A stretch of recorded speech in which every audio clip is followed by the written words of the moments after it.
What's up, everybody? Welcome into a Friday edition of The Slate. I am Adam Kaufman, but more importantly, joined by Matt LaMarca and Jeff Ulrich. Of course, Eamon and Daniel behind the scenes. So if anything goes wrong from a technical perspective, blame them. But the fact that we're on the air at all and getting you through, that's a credit to them. So really, we owe them our thanks. Guys, how are you? I'm having a rough day. Why? Why are you having a rough day? I ordered lunch at 3:30. And it got here about 30 seconds before we got on the air. So I haven't eaten it yet. It's just sitting there getting cold. It's going to be a sad lunch at 6 o'clock. Wasn't the ordering at 3:30 kind of on you in the first place? I mean, yeah, maybe it should have arrived earlier, but that's a late lunch, man. I do that every day. Every day, basically, I'm a 3 to 4 lunch guy. When do you have dinner? Sometimes I don't. But if I do, it's usually like 10. Okay, all right. Is the 3 to 4 o'clock lunch the only like real consistent meal of the day, or yeah, it sounds like hearty breakfast? Pretty much, yes. No hearty breakfast to start the day. My breakfast is 2 cups of coffee, cigarettes and coffee. Yeah, he's right out of a Marlboro ad. What'd you order? At least we can all envision it getting cold with you. I went with a chicken burrito, and some chips. Guacamole. This is making me hungrier, Moose. I'm telling you, it's gonna be good. It's gonna be good. It's gonna be good. LaMarca's like life is what it was basically me before I had kids. So I can basically like I sympathize with everything that's going on in his life. You know, like the later lunches, the dinner sometimes. Yeah, it was basically just how I lived until until you figured things out. Collected stuff. Only wore sweatpants. Rarely left the house. I mean, I still do that, but like it's the schedule. I have to like be semi-adult. So yeah. They're fancier sweatpants now, Kaufman. That's right. They are, because I have to go to school and pick them up, and I can't wear the bad sweatpants. It's okay. The other moms just will not have that. I mean, we've got the 3 kids, and my wife will, still say to me, she'll be like, "It's been 10 years. If you could help out with the kids one morning, that would be great." That'd be absolutely terrific. So you get the first 18 years. I'll get them after that. Yeah, I'll handle it. No worry. You're really you're carrying the load, hon. You're doing great. All right, let's get to a little bit of college hoops because, we'll do NBA, we'll do NHL, we'll get to some NFL moves today, but obviously March Madness, the NCAA tournament, that is what is dominating at the end of the week and into the weekend for most people out there, whether you've placed your bets we hope you have on the DraftKings Sportsbook. We certainly hope people in my neck of the woods in Massachusetts, with mobile going live a week ago today, hopefully you are all having an absolute field day and taking advantage of all the bonus bets that have been out there available to you and making your parlays with games, following your bracket, whatever you're doing. Hopefully it's been a good time. But let's recap a little bit of what has gone on so far today. So you already have, let me just, I'm not going to read over the finals, but Marquette as expected, Baylor as well. Xavier was down a little bit, the 3-14 matchup, but wound up coming back to narrowly win that game. St. Mary's, VCU, some had gone with the 12-5 upset, didn't work out. Michigan State,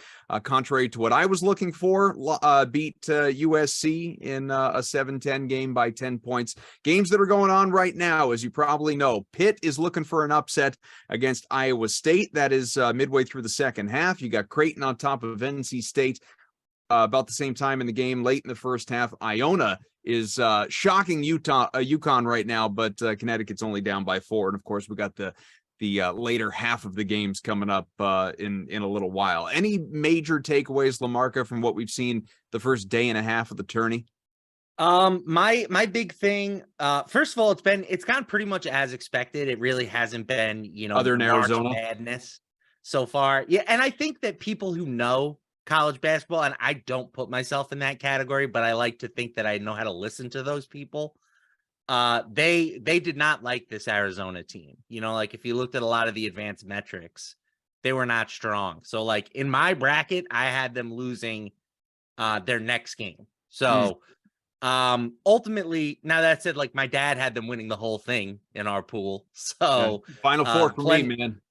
Plenty of people went down with that Arizona team, but Joe Biden. I think a big takeaway for me was just the SEC. I think the SEC is the best conference in college basketball right now. I think that they are undervalued for the most part because it's not historically been a great basketball conference. But obviously you look at Alabama, you look at Auburn, they had like 5 different teams go through already, and they still have more to play. So I think that, Tennessee and Kentucky, right? I'm looking at that East bracket, especially now. I like Purdue is not particularly strong number 1 seed in my opinion. I think both Tennessee and Kentucky are live to win that region, and you can get pretty good prices on both to win the region on the DK Sportsbook. So that's something I've already bet. And I think if you're looking for a little bit of an additional sweat, maybe in addition to your bracket, one of those 2 to win the East. I like those odds that you're getting.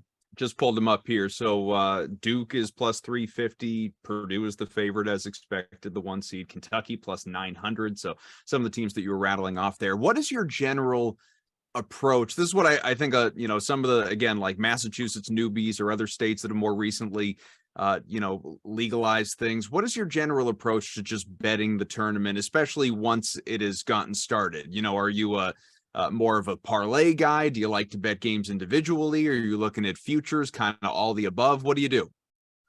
It's tough. The lines have gotten a lot sharper. You'll see like, in some of these 5-12, 4-13s, like the favorite is only laying like 4 or 5 points. Right. It's gotten to the point where everybody knows that outside of like the truly top teams, and even sometimes not including them, right? As you mentioned, we saw Arizona go down. Like really anything can happen when these teams square off. So I like looking towards some of the smaller schools that the general betting population may not be super familiar with. Like Drake tonight, I think is a good example. There are 12 going up against Miami. I think that if you look at that point spread, it's not nearly as much as you would think for a 5-12 matchup. It's 2.5 points. Yeah. So I think a team like Drake is really interesting to bet outright. If you're looking for something, now that your brackets have started. Musa, anything you would like to add before we segue to the pro level? No, just that my pre-tournament pick of Maryland is still alive. So I like is UCLA, all that by the way. matters. If you're still looking for a future to get down to win the whole thing, I think UCLA is a great value right now. Here, I'll pull up where they stand just so the people know. You're talking about to win the whole thing, obviously. To win the whole shebang-a-bang. All right. who they got? They got Northwestern, which probably feels like an easy matchup, and then they're in Gonzaga, TCU, Arizona State. Any of those teams good? Like in that? Yeah, I mean, again, Jeff, Gonzaga's always good. I mean, I am not a college basketball savant, but from what I've gathered, Kansas is easily the weakest of the number 1 seeds. I mean, if you look at it right there, UCLA and Gonzaga, better odds or the same odds as Kansas, which is the number 1 seed in that region. That's telling. I think that it's an easier path for them than a team that has to go through a Houston or an Alabama, right? I think for the most part, those are the top 2 teams in the league, but I think UCLA is right in that same stratosphere, and you're getting a good odds price on them compared to the top 2 teams. Listen, would we love to talk to Colin Sherwin or Julian Edlow about some of the college hoop stuff if they weren't, buried in sports books somewhere, cross-eyed, staring at all of the screens, promoting hard seltzers? Sure, good, yeah, definitely promoting hard seltzers. You can't stop Felix when it comes to a hard seltzer. All right, let's go NBA. Playoffs are approaching. We're about a month away here, folks, so get excited for, I guess, the play-in tournament anyway. But regular season is still going. We've got, I believe it's 8 games tonight in the association. I could take a look at key injuries, and while I am looking up the key notes, Lamarca, I'll just let you start babbling. What are you looking at on the DraftKings Sportsbook tonight in terms of a favorite play for one of these games? Is it going to be a spread, money line, total, whatever it is? Well, I think the first thing that jumps out, it's not necessarily something that I'm betting per se, but like a 248 point total. Like, you just don't see that very often. So Warriors Hawks. Yes. That's a huge number. I mean, we've seen some 245s, but very rarely does it get above 245. So I'm curious. I'm just running a quick search here. I want to know how the over has fared in games where you get to that kind of a threshold. While you're looking that up, I will mention a key factor to that game. Steph Curry is expected to play tonight. Kyrie Irving, questionable after missing last night's game. Damian Lillard is probable, as is Anthony Davis, Rudy Gobert, Marcus Smart, Jeremy Grant, Alex Caruso, all questionable. Malcolm Brogdon is probable. Jason Tatum was a question mark. I think he's still officially questionable, but has said that he is going to play. Kevon Looney, pardon me, is probable in that Warriors game as well. Yeah, so there's been 40 games with a total above 245, and the over and under are 20 wins apiece. So nothing really to take away there, unfortunately. But I still think like it's a high number, right? I mean, the Warriors, they play at the fastest pace in the league, and they are abysmal defensively on the road. But getting to 248, see, it's gone down now half a point just by me opining about how high this total is. The people at the Sharps are out there listening.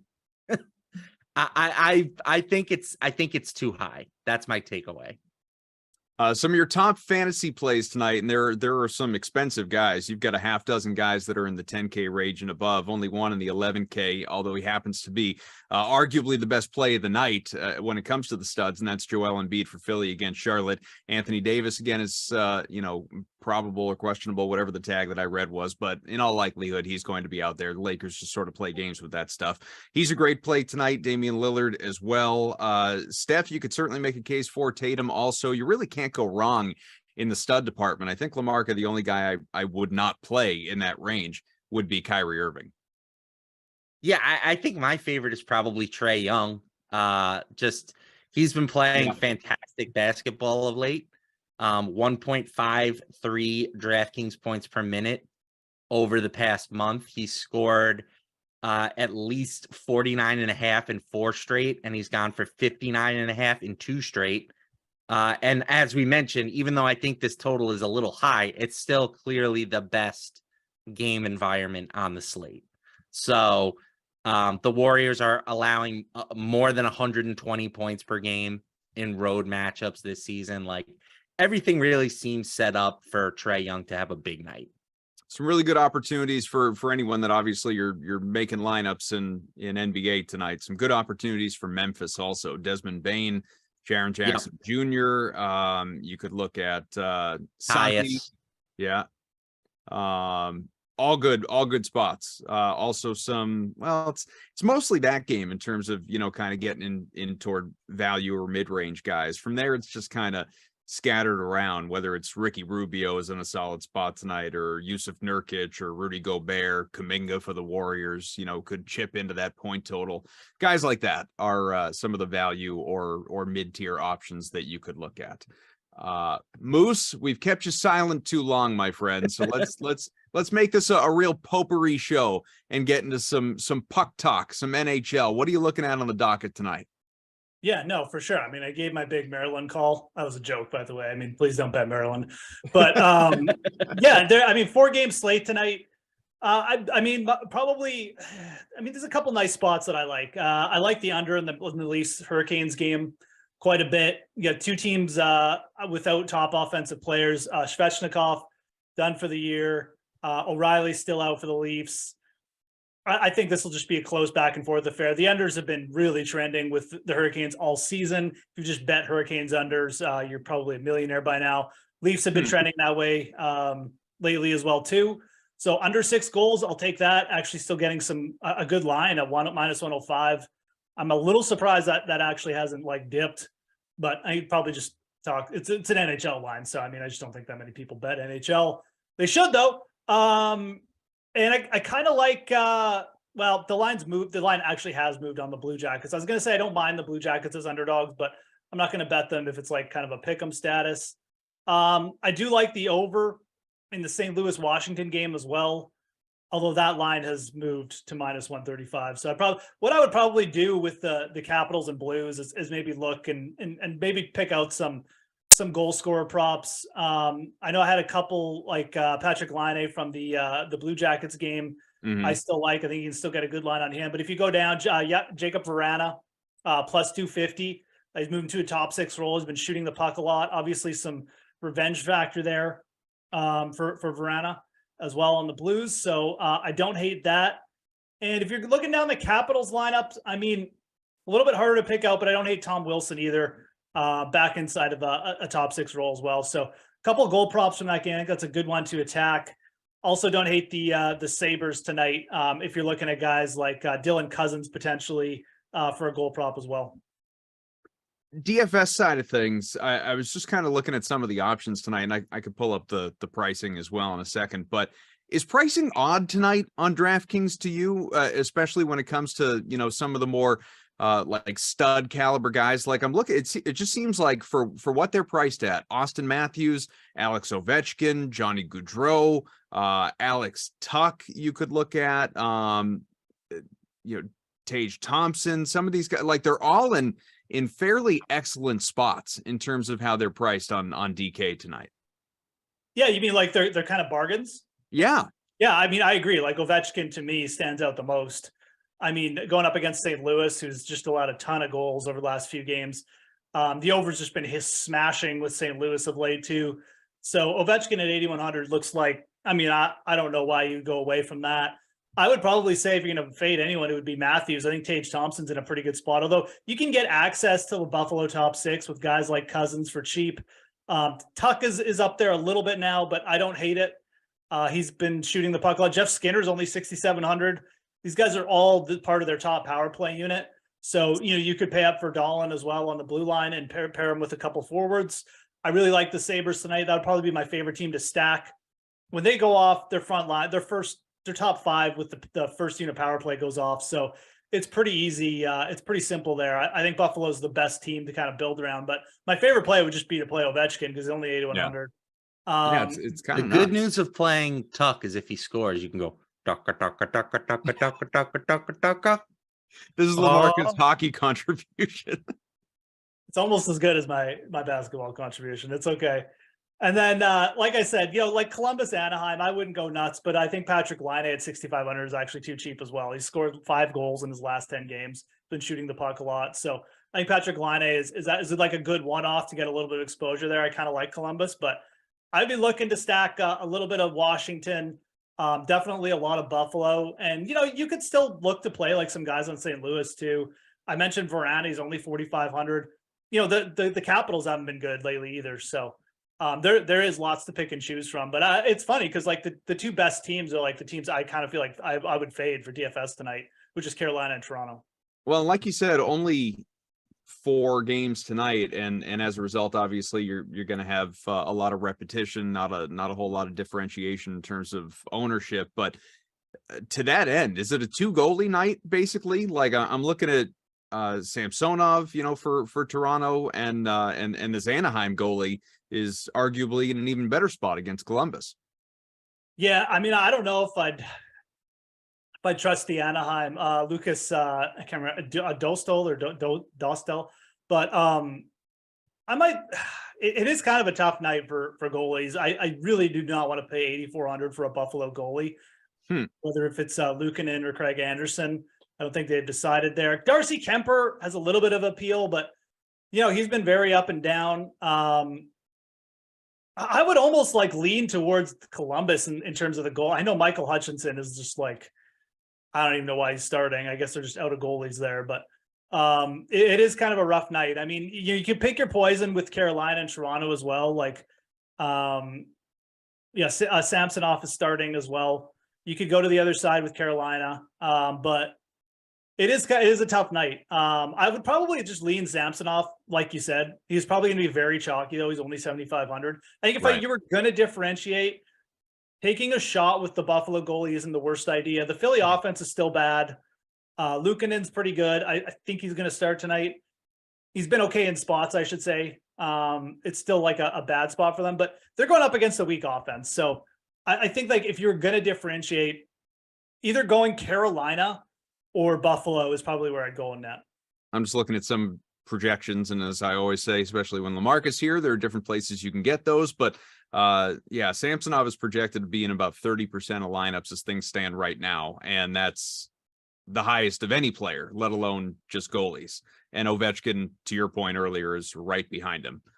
So yeah, should be interesting. All right, let's do some NFL in the 10 to 15 minutes we've got left. There are no Madden sims tonight, just to let people know, on account of obviously March Madness, and wanted to follow along with that. With enough games in the evening, why distract you with a Madden simulation? So make sure you're watching college basketball, betting on your phones if you can, and all that good stuff. But in terms of NFL, we're just kind of at that point, guys, in free agency where any big guy is generally out of the way. And so you get into some of the more minor and mid-tier moves at this point. You had a handful of them today, nothing overly substantial, obviously.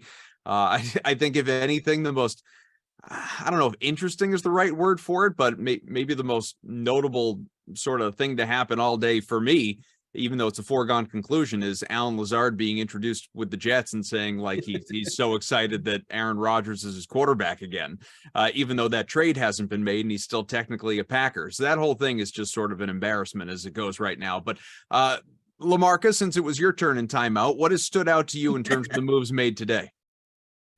Not a ton. I'm a big Mike Gesicki fan. I always have been. I think that he has not really ever been put into a good position to actually showcase his skills. He spent the first few years of his career playing with mediocre quarterbacks for bad offenses. And last year he was just kind of an afterthought with Jalen Waddle and Tyreek Hill commanding such a large target share. So I've had him penciled in as somebody who I thought would really benefit from a change of scenery. Athletically speaking, this guy is one of the most physically gifted specimens to enter the NFL at the tight end position.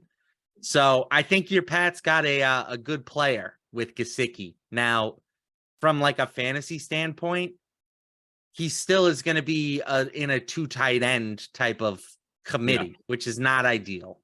I was really hoping that he would end up somewhere like the Giants, possibly.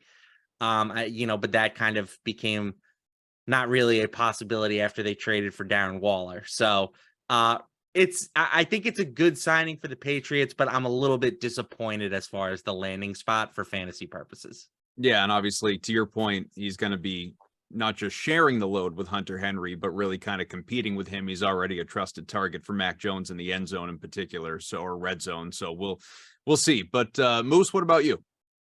Yeah, I mean, it pretty much sums up my feelings as well. I don't mind Gesicki.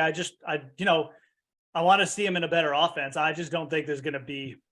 I mean, I think you need a Hunter Henry injury or him to get traded or cut for Mike Gesicki to really matter for fantasy. He might be a player where you just kind of stash and just say, okay, let's just see what happens. Maybe Henry will get injured, or maybe he'll just stand out. But I mean, the Patriots don't have a number one wide receiver. They have a bunch of the same guys in Devontae Parker, Juju Smith-Schuster now, and Kendrick Bourne. Like, they're just all the same player. Don't forget about Tyquan.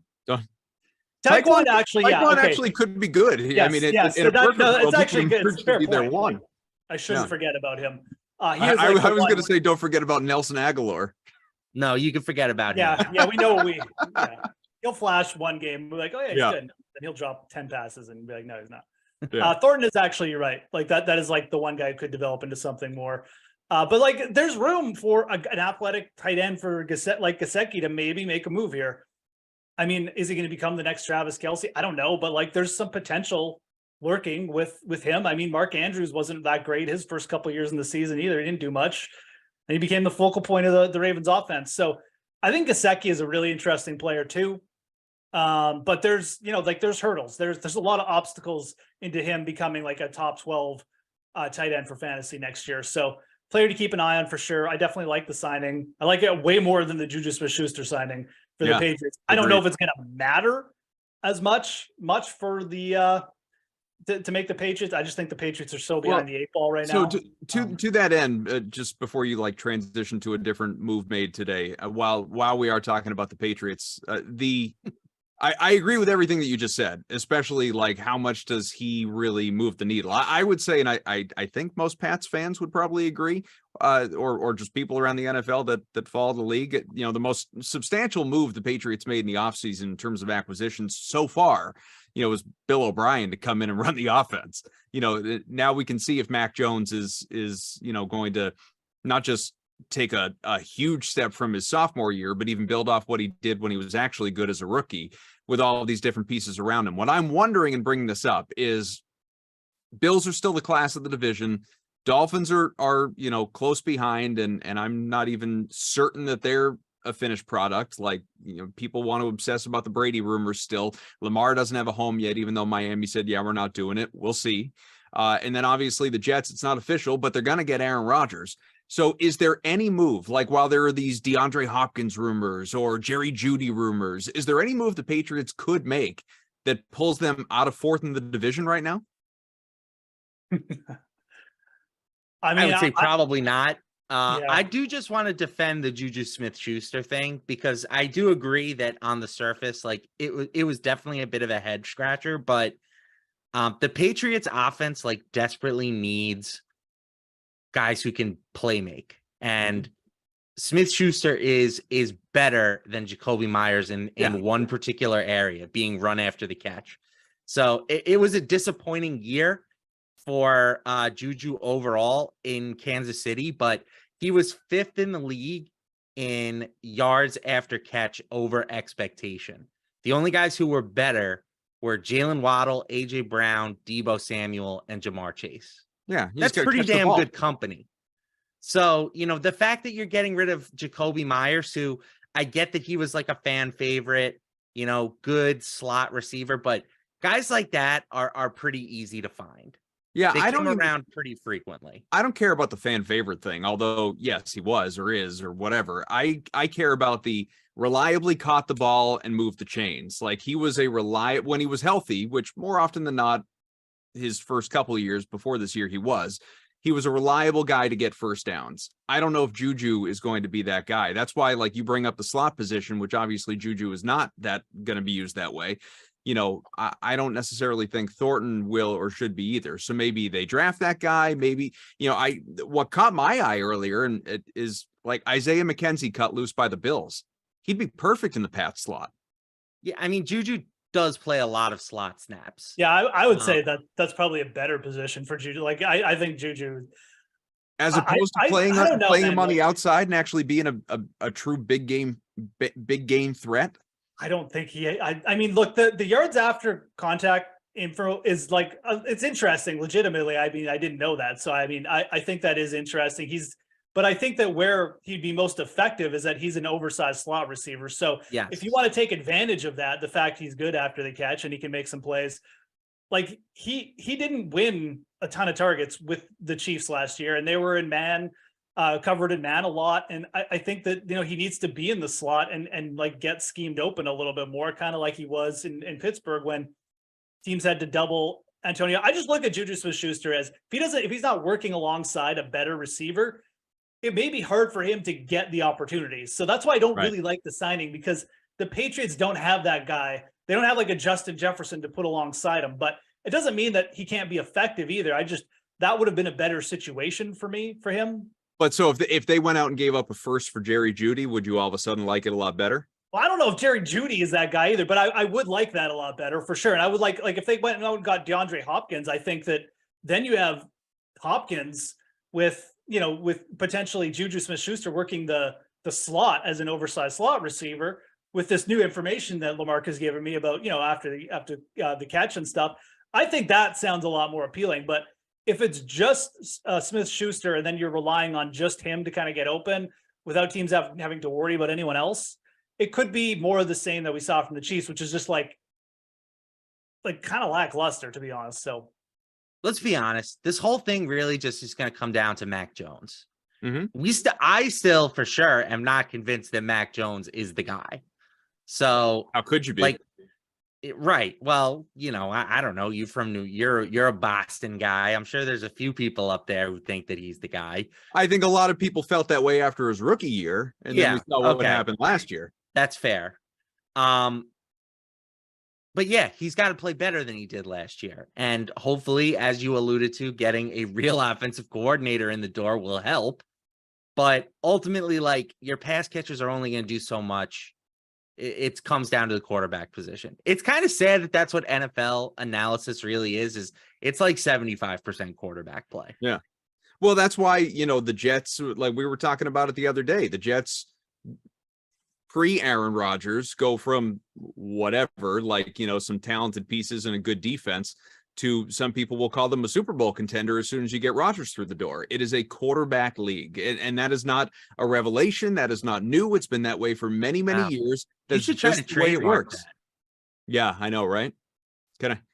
I need to find a way to make some money.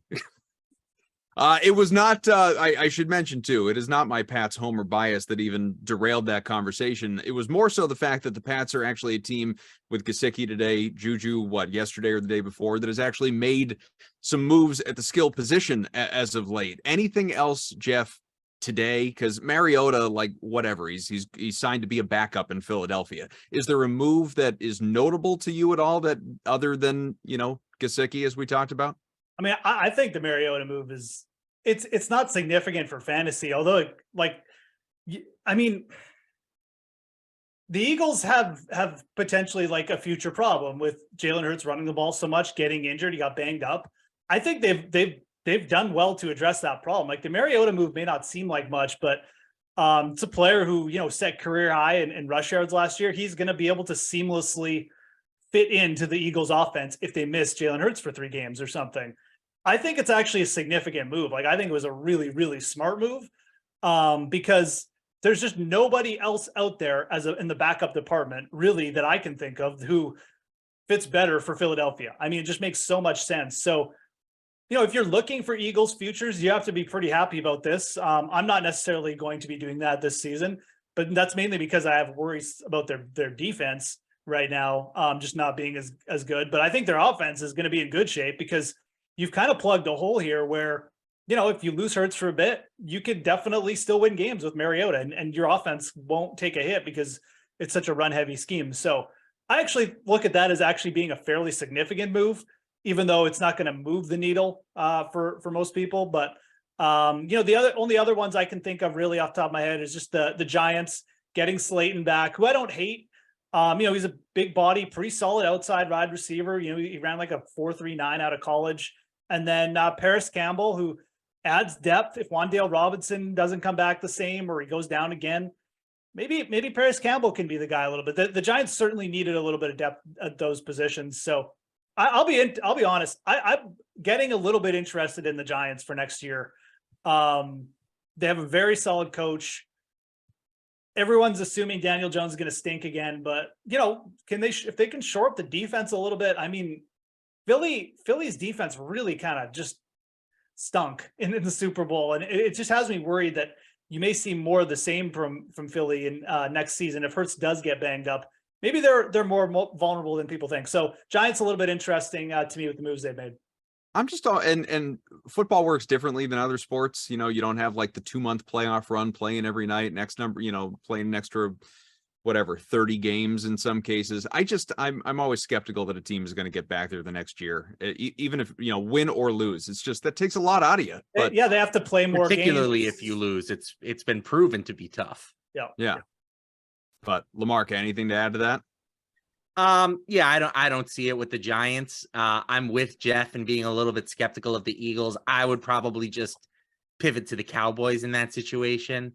I think that the Giants, it would surprise me if they were as successful as they were last year. I mean, all the advanced stats had them as a below average team. They allowed more points than they scored. So I'm not expecting very much from this New York team next year. Unless you get an all-pro Darren Waller, right? It's true. I mean, but the Cowboys adding Stephon Gilmore, who was still a top 10 cornerback last year by PFF grade, like that defense, potentially scary, right? Like last year, the thing with the Cowboys was if you can block their pass rush, you can pick apart their secondary. That might not necessarily be the case this year. I think the Cowboys are a pretty solid. I mean, the Giants are interesting at 450. And I do feel like that line will shrink a little bit, but like I would still probably just take the plus money on the Cowboys. I feel like that line, the Eagles and the Cowboys, as we go in and people, a little bit more attention gets put to this and people start to think, oh yeah, there's the playoff thing. And then I think that Eagles number is going to get bigger, and I think the Cowboys will probably shrink. So if I was looking at it right now, I would probably say this is probably a good time to jump on the Cowboys. I just don't see that Cowboys number getting any bigger. Yeah, they could both probably be like plus 150 by the time the I could see regular that. season rolls Absolutely. around. Yeah. Yep. Just to go full circle, congrats to Creighton on coming back to win convincingly. Shout out Samir, your Pitt upset Iowa State. H2P, hail to Pitt. Big win. Samir, big Pitt guy. Big Pitt guy, 18-point win too in that 11-6 upset. And then UConn early second half has come back to take a lead against Iona, as should be the case. I mean, Iona should not be having much of an issue. And good news is another game starts in 50 minutes, so you don't have too much lag time either. Okay, I can eat my burrito. Yeah, eat that. You got to heat up your burrito first, man. I'm not a big heated up in the guy. I'll just eat it how it is. No, in terms of lunch, I think chicken burrito. It's a good a 3 or 4 seed for sure. It's a good pick. Yeah. For sure. Enjoy your 6 Eastern lunch. I mean, my goodness, it's dinner time, kid. Yeah, today will be a day where this will be my one meal. Have a little ice cream or something. No ice cream. A little dessert later on. Maybe a little popcorn. We'll see. I thought we were going full circle with NCAA. Turns out we were going full circle with the food. Thanks to Eamon. Thanks to Daniel. Biggest John 4 Wick fan you will ever meet. I'm Adam Moose, Matty the Sax Man. We'll see you later. The Sweat comes your way 11 a.m. Eastern on Monday, and of course the slate returns right around 5:15 after the Madden Sim. We'll see you.